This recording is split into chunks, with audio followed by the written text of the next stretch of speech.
What's the thing that makes Volkov dangerous that he brings to the table?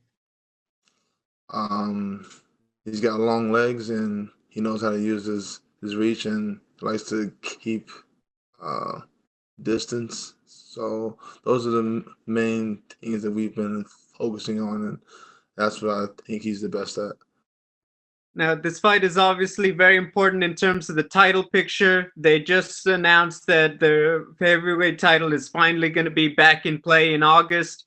What's it been like to just, you're doing work in the division and now finally you're a step closer to the belt getting sorted out and possibly your own title shot? I'm just happy to know that they got it all signed out. The contracts are signed and it's going to happen officially. It gives me the ability to project my own trajectory into the future. Final one from me. Who do you have winning the trilogy, DC or Stipe? I don't know. I mean, they've already fought twice and they've gone 1-1. So honestly, I don't really care. I've heard DC is going to retire, win, lose, or draw. And I've also heard reports that Stipe has also been contemplating retirement, and I think I would lean towards him also retiring. So who wins? I can honestly care less. Thank you, Curtis. Our next question is from Ezekiel Berganzi from Super Luchas. Hello, Curtis. How are you? I'm fine. How are you, sir? Fine, thanks. You are facing Alexander Volkov, who said that he's going to rely in his striking to fight against you and your wrestling abilities. What do you think about that? How are you approaching for this fight in that sense? I mean, my game plan is always the same. It's a pretty universal game plan. Pressure, pace, wrestling, ground and pound. Doesn't matter who you are. Cain Velasquez, Stipe, DC, Volkov. It works on everyone. And do you think that the small cage will be an important factor for you putting your game plan on the fight, or do you think it's not a matter of the octagon at all? Well, I think, like I said, my game plan it will works in a small octagon or a big octagon, but I think it will be that much more effective in a smaller octagon because you won't have as much room to maneuver away and to like keep distance. It'll be easier to close the gap and get in his face. And my last question is how it was this training camp in pandemic and with all what happened, how it was training, how it was the sparring sessions. Can you tell us about that? It was pretty much the same. I had my sparring partners. We sparred at the same time in the same spots. So I know a lot of people are under the impression that because of the pandemic, it's hard to train. But for me, it was pretty much the same. Nothing was able to, nothing about my camp was altered. Thank you, Curtis, and good luck on Saturday. Up next, we'll have Alistair Bishop from MMA Republic. Chris, how are you, sir? I'm fine, sir. How are you? Fantastic, thank you. Curtis, if I can, I just want to kind of get your opinion on the outlook of the heavyweight division. Your only losses come to Francis Ngannou. Where do you see yourself here with the win? I mean, I think Francis is knocking on that number one contender status. Once the title picture is done, where do you see yourself fitting into that picture? I guess it depends on what happens with Stipe. If he decides to retire, then it'll be a vacant belt, and most likely Ngannou versus me for that vacant belt. If he decides to not retire, then it'll be Ngannou versus Stipe. I'll just wait my turn. And how do you see? It would seem, in my opinion, the picture looks like that we might see yourself versus Francis a third time. How do you see that playing out, and what difference would there be? I see myself winning. I see myself taking him down like I did in our first fight, and this time landing heavy ground and pound. So do you think the key to beating Francis would be implementing your wrestling? I use my wrestling on everyone. And what do you say to critics of that sort of lay and pray style? I mean, your wrestling style is way more exciting. No, I'm not saying yours. I'm just saying guys hit out. They'll say lay and pray sort of style. Yours is high impact wrestling and very effective. And one of the more exciting things about your style is that we know what to expect, and you still are able to implement that game plan. But what do you say to critics that criticize a heavy wrestling sort of approach? And if you don't like it, you don't gotta watch. Fantastic. That's all from me. Best of luck. Thank you, sir. Thank you. All right, I'm going to ask you a few first. Sure. So one of the biggest aspects of your game that we've seen in all of your fights is dominance. You know, what's something about your fighting style that just people break under your thing that you do? Because nobody likes to wrestle. It's hard to build up the muscle memory that it takes to defend the type of pressure I'm bringing. It's grueling, it's grinding, and guys don't want to do it. Guys want to just have space and huck haymakers at each other because it takes a lot less energy.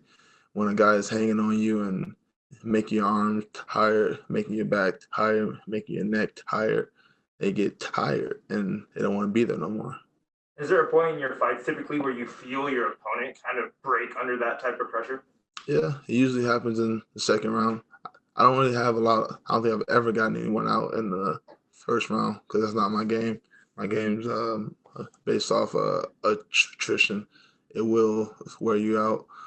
And they usually break somewhere in that second round. Like my fight with Alistair, I laid on him the first round. I laid on him the second round. And then the third round, when I felt that his arms weren't very strong anymore, I was able to get my elbows loose and land a couple of those. Have you seen anything in Volkov's past fights that indicate, hey, maybe that is an opportunity for me in this fight that I can take advantage of? He does have that ability to break. I think everyone has that ability to break because there's no one else in this division that has my wrestling pedigree. They're not built for this. I'm built to grind out guys for 15 to 25 minutes. My last question is, plenty's obviously made about your wrestling and your dominance in that, and we've seen your striking evolve too. That's something that I want to point out. And how have you been able to build that, and how do you think it's going to assist you in this matchup with Volkov? My striking is organic off my wrestling. My striking coach, I've been blessed to meet him, Vinny Lopez, and he was able to adapt and give me combos and footwork that blended into my striking, like my high-lows. That's based off wrestling. The high-low doesn't work if you can't wrestle. Guys won't respect it.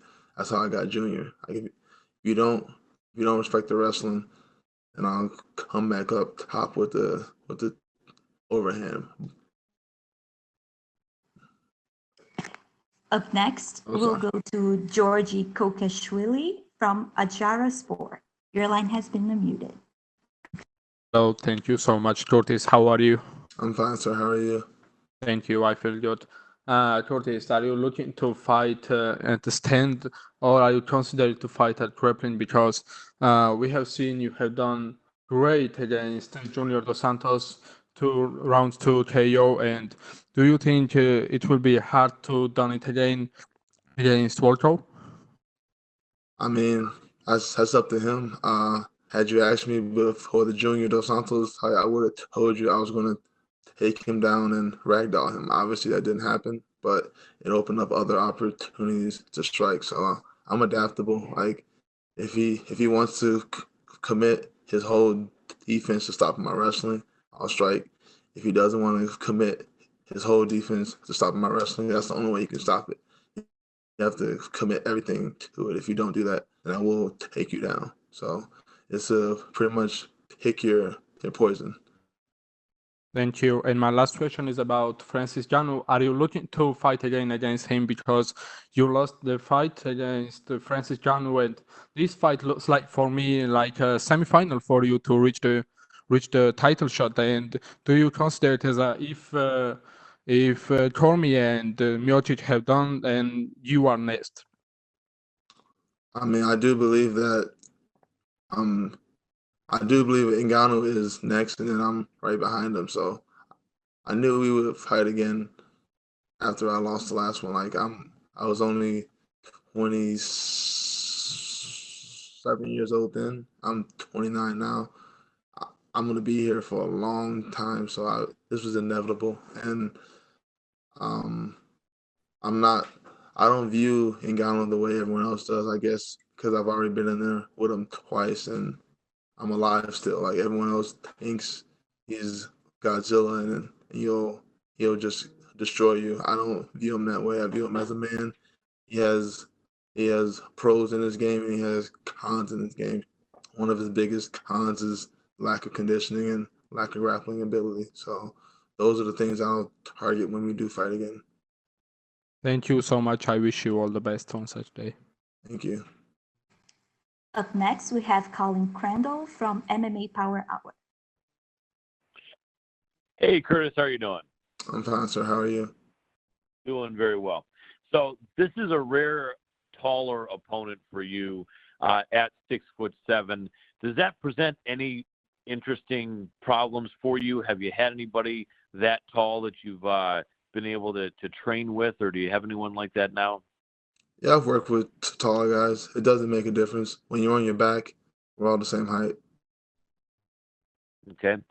Obviously, he's a striker, and he's a pretty decorated striker, maybe not the most in the division, but one of the more decorated strikers. How much can he do to adjust his game, to you? Everyone knows that one of the goals you'll have is to take him down. Can he make a great deal of improvement, and does he have any chance of continuing to shut down your takedowns? You don't get my wrestling in a few months.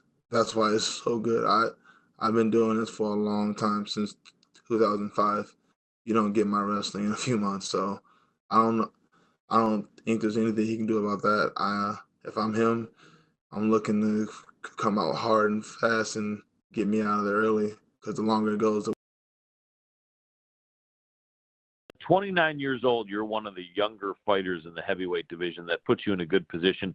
How do you feel physically? Do you feel you're at your best yet? You're at your prime or at your peak, or not even quite there yet? No, I know I haven't peaked out yet. This isn't my final evolution. There's a lot that I haven't added yet into my training. I look forward to growing. I know I've got at least 8 or 9 more years, and there's going to be a lot of growth over these next couple years. Absolutely. Last question for me. Neither of you guys are known for being high-level jiu-jitsu guys, but if you get into some interesting scrambles in the ground, if he's able to move around and start trying to throw up some triangles or arm bars, how do you feel your jiu-jitsu compares with his? I think I'm the better grappler overall. Like, my jiu-jitsu is an offensive base. I go to jiu-jitsu practice to learn how to pass and to learn how to get into positions to land heavy ground and pound. I'm not ever going to look for a submission unless you're just like the worst grappler in the world. I'd rather get in half guard and hang out in half guard and just elbow you. I don't need to go for a Kimura or Dars. I don't need that stuff. Do you feel comfortable with your submission defense? Yes, very, very comfortable, especially since Alistair's been at Team Elevation the last year and a half. Definitely some good training I hear you're getting with Alistair. Well, I appreciate your time a lot. Wish you the best of luck, my friend.